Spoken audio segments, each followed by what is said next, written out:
On Monday, we covered the quarterbacks, and this is now the second video of this new channel. So if you enjoy, drop a like, subscribe to the channel, and if you love fantasy football, I promise you, this is the channel for you.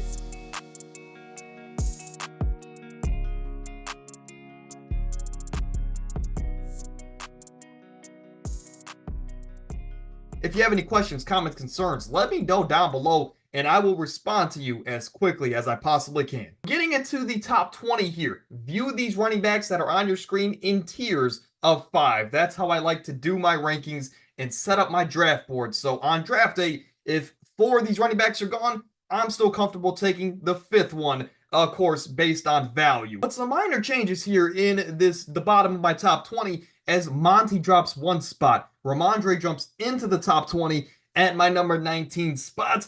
Of course, last time I gave you guys my rankings on my other channel, Ramondre didn't get that contract extension yet. But now we know for sure he's going to be the heartbeat of this offense. He's going to be focused and centered around for this whole season, as long as he can stay healthy and, of course, protect the football. Ramondre, they believe in him. He's going to get a lot of volume this season, whether if it's on the ground or through the air, which I think is the intriguing part about Ramondre. With, of course, whether if it's Drake May or Jacoby Brissett, both guys are going to be dumping off a fair amount this season, and Ramondre is going to be the biggest beneficiary of that. He might be a steal, maybe one of the biggest steals down the board in our drafts. Aaron Jones at 18, Ken Walker III at 17. Any questions about those guys, let me know in the comments.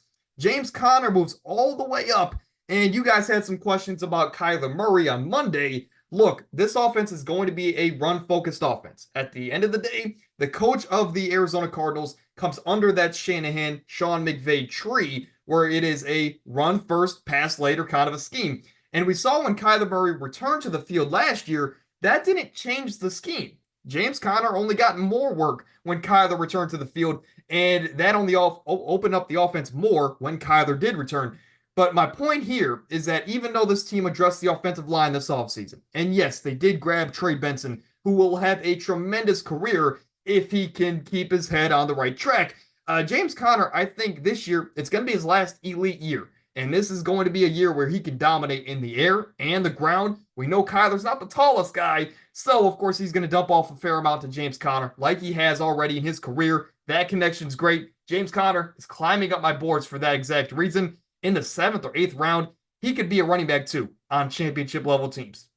Moving into 11 through 15, Devon Achane is a guy that I am struggling to continue to move up my boards, but I don't want to move him farther down. I think 13 through 15 is going to be where his resting spot is.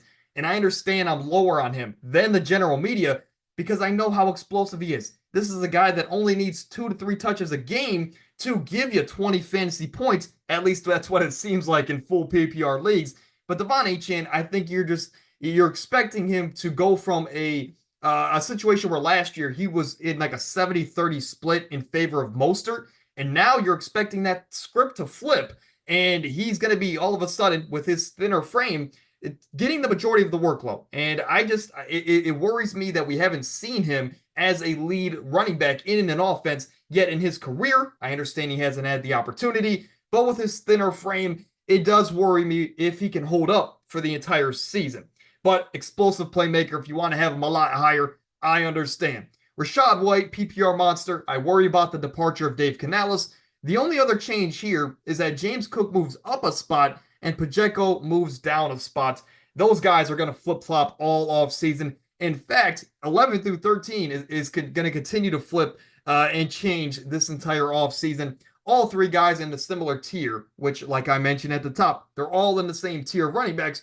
But Pacheco, of course, he might be the safest running back outside of the top 5. So Pacheco, if you want a guaranteed workhorse, he might be your guy down the board. But you can make that same argument for Josh Jacobs and James Cook, as they're going to get the receiving work and the rushing work in their offenses, and they're all going to compete, right? Moving into the top 10, the guy that has been climbing up my boards, even though he's old, is Alvin Kamara. This is a guy that I think it's going to be his last elite season as far as fantasy production. We know in his career, he's been a perennial top 5, top 10 running back in full PPR formats. But throughout his stretch last year, from week 4 to week 10, or whenever he came back last year, he was a top 8 running back throughout the remainder of the season in full PPR formats.